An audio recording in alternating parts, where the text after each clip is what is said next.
हाय। हम सब जानते हैं, हम सब ने बचपन से सुना है कि कड़ी मेहनत करो और पैसा कमाओ। कड़ी मेहनत करो और पैसा कमाओ। और पैसा कमा के क्या करना है? कड़ी मेहनत करो, पैसा कमाओ और फिर भाई मज़े करो। सब लोग लगे हुए हैं, मेहनत कर रहे हैं। कोई नौकरी में कर रहा है मेहनत, कोई कहीं मेहनत कर रहा है। मेहनत करके पैसा कमाएंगे और फिर क्या करेंगे? मज़े करेंगे। तो मैं आज आपके लिए लेके आया हूँ बिजनेस की बात। और आज आप इस वीडियो में जानेंगे कि आपके जो वर्तमान में आप जो निर्णय ले रहे हो पैसा को लेके कि पैसा कमा के मज़े करने हैं, तो इसके बाद अब आप भविष्य में आपकी स्थिति कैसे रहने वाली है। आप भविष्य में एक अमीर आदमी बनोगे या फिर आप जीवन में पैसे के साथ में संघर्ष करने वाले हैं जैसे अभी कर रहे हैं, या फिर आप एक धनी आदमी बनेंगे और एक फाइनेंशियल फ्रीडम जिसको कहते हैं उसे आप अचीव कर पाएंगे, या फिर आप फिर से स्ट्रगल करते हुए एक गरीब आदमी बन जाएंगे। तो आइए जानते हैं इस वीडियो में। चलिए शुरू करते हैं। तो इस बात को जानने के लिए कि आप भविष्य में एक धनी आदमी बनेंगे या फिर आप प्रेजेंट सिचुएशन में ही रह जाएंगे जैसे अभी आप हैं, या फिर आप इससे भी खराब सिचुएशन में जा सकते हैं, इससे भी खराब परिस्थिति आपको देखने को मिल सकती है। ये इस बात पर निर्भर करती है कि उसके लिए हम दो बातों पर ध्यान देंगे। पहली चीज़ है लायबिलिटीज़ और दूसरी चीज़ है एसेट्स। ये दो चीज़ें हमें इस बात को डिसाइड करने में हेल्प करेंगी। हम ये बात समझ पाएंगे कि हम भविष्य में हमारी स्थिति कैसे रहने वाली है। तो स्टार्ट करते हैं लायबिलिटीज़ के साथ में। तो लायबिलिटीज़ क्या है? लायबिलिटीज़ को मैं चोर भी कहता हूँ। तो हम लोग लायबिलिटीज़ को क्या बोलेंगे? चोर। तो आपको आइडिया तो लग ही गया होगा कि चोर क्या होता है। चोर करता है चोरी, आपके पैसे की चोरी। तो लायबिलिटीज़ ऐसी चीज़ें हैं जो आपके पैसों की चोरी करते हैं। तो लायबिलिटीज़ यानी कि अगर आप कोई ऐसी चीज़ खरीदते हैं जिसको खरीदने के बाद में आपके पैसे की वैल्यू कम होने लगती है और समय समय पर वो आपकी जेब से पैसा और निकालती है। उदाहरण के तौर पे अगर हम एक अपने पैसे जो हमने कड़ी मेहनत करके पैसा कमाते हैं उससे अगर हम एक बाइक खरीदते हैं, जो कि एक पहली अच्छी बाइक होना बहुत ज़रूरी होती है लिविंग स्टैंडर्ड के हिसाब से। वैसे मेरे हिसाब से तो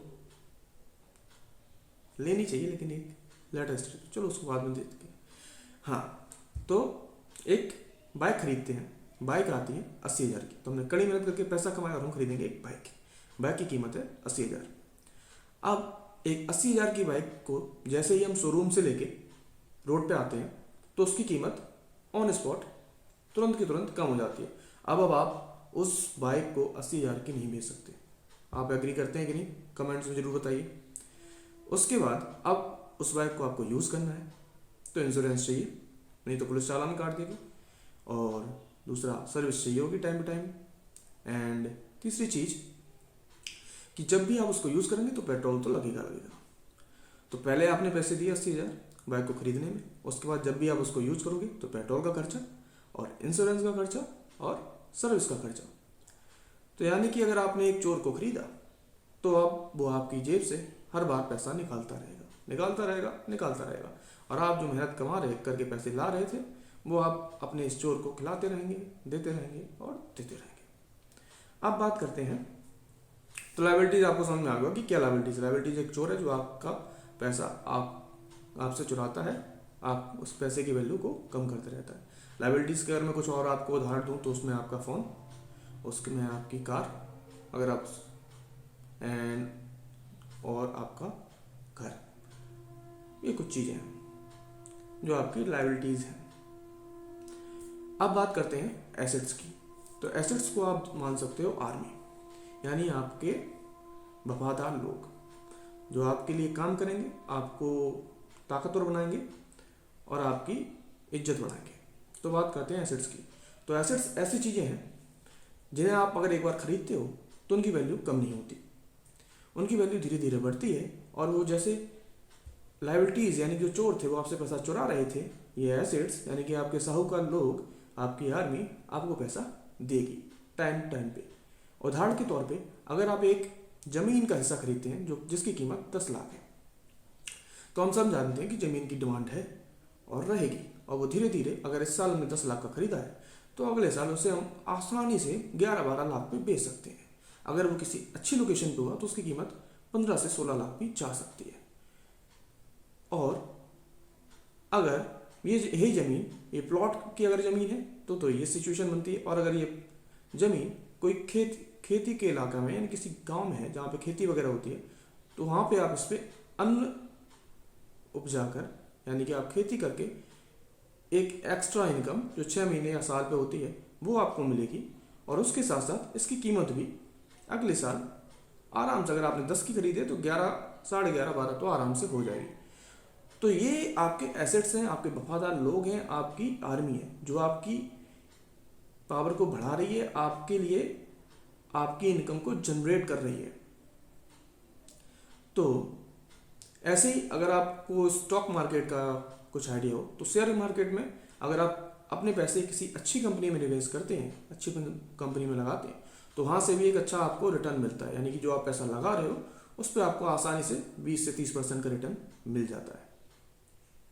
तो आपका पैसा भी सेव हो, उसके अलावा कुछ एक्स्ट्रा इनकम भी आ रही है, और साथ ही साथ अगर कंपनीज डिविडेंड ऑफर करती हैं तो वो भी आपको टाइम से टाइम मिल जाएगा। यानी कि जो आपके एसेट्स हैं वो आपकी वैल्यू को बढ़ा रहे हैं, और जो आपकी लायबिलिटीज़ हैं यानी कि जो चोर हैं वो आपकी जेब से आपका पैसा निकाल रहे हैं।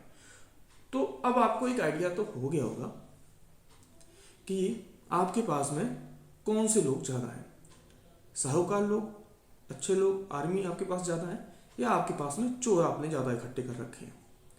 तो अगर आपके पास में चोर ज़्यादा है जो कि आपकी मेहनत की हुई कमाई को, जो कहते हैं ना कड़ी मेहनत करो पैसा कमाओ, उस कमाई को अगर आप अपने चोरों में बांट रहे हो तो आपको समझ में आ गया होगा कि आपको लगातार ज़िंदगी भर ऐसे ही काम करना है और आपको चोरों को खिलाते रहना है। और एक टाइम के बाद ऐसा आएगा कि हो सकता है कि आपके चोर का मुँह इतना बड़ा हो जाए कि आपका लिविंग स्टैंडर्ड यानी जो आपका जीवन का तरीका है उसको भी आपका धीरे धीरे कम होने लग जाए, नीचे होने लग जाए, आप धीरे धीरे गरीबी की तरफ बढ़ने लग सकते हैं। इसकी भी संभावना है।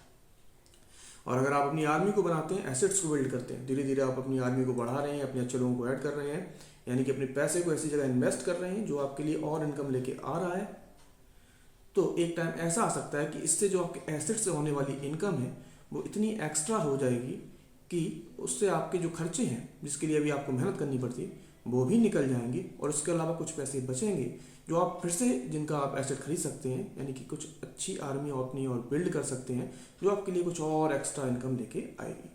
और अगर आप ऐसा कर पाते हैं तो आप एक धनी व्यक्ति हो जाएंगे। जी हाँ, उसके बाद आपको मेहनत करने की ज़रूरत नहीं। आप चाहें तो सो सकते हैं, पूरी साल भी सो सकते हैं, कहीं घूमना चाहें वहाँ घूम सकते हैं, किसी की सहायता करना चाहें वो भी कर सकते हैं। फिर आपको ये नहीं सोचना होगा कि मुझे अभी बिजली का बिल पेमेंट करना है, क्योंकि आपके एसेट्स जो आपकी आर्मी है वो आपके लिए इतना पैसा कमा रही है कि वो आप मस्त चैन की नींद सो सकते हैं। तो आपको ये तो समझ में आ गया होगा, मैं उम्मीद करता हूँ कि आपके पास में एसेट्स ज़्यादा होने चाहिए या फिर लायबिलिटी ज़्यादा होनी चाहिए, यानी कि आपको चोर लोग चाहिए या आपको अच्छे और ईमानदार और आपको अपनी मजबूत आर्मी चाहिए। तो आप पता कर सकते हैं कि आपकी भविष्य में आपकी क्या सिचुएशन होने वाली है। आप जैसे लोगों को अपने पास इकट्ठा करेंगे वैसे ही आपकी सिचुएशन भविष्य में हो जाएगी। तो आपको ये वीडियो कैसा लगा, इसके लिए वीडियो को लाइक ज़रूर करें और कमेंट में जाके ज़रूर बताएं, एंड अपने दोस्तों के साथ शेयर करें, एंड चैनल को सब्सक्राइब जरूर कर लें, क्योंकि मैं आगे भी आपके लिए ऐसे ही बिजनेस की बात, काम की बात लेके आऊँगा जो आपको पैसों के पीछे दौड़ने के बजाय पैसों को काम पे लगाने की आइडिया आपको देगा। काम करना अच्छा है अगर आप वो अपनी इच्छा से कर रहे हो। अगर आप वो किसी डर की वजह से कर रहे हो कि कल को मैं क्या खाऊंगा, तो इस डर को हमें ख़त्म करना है और हमें फाइनेंशियली फ्रीडम जिसको कहते हैं उसको अचीव करना है। फाइनेंशियल फ्रीडम आजकल काफ़ी ट्रेंड में है, तो उसकी तरफ हम लोग कर सकते हैं और करेंगे। अगर आपको कोई बात अच्छी ना लगी तो कमेंट में से ज़रूर बताएं। और बहुत बहुत धन्यवाद आपका। मिलते हैं एक नई वीडियो में। धन्यवाद।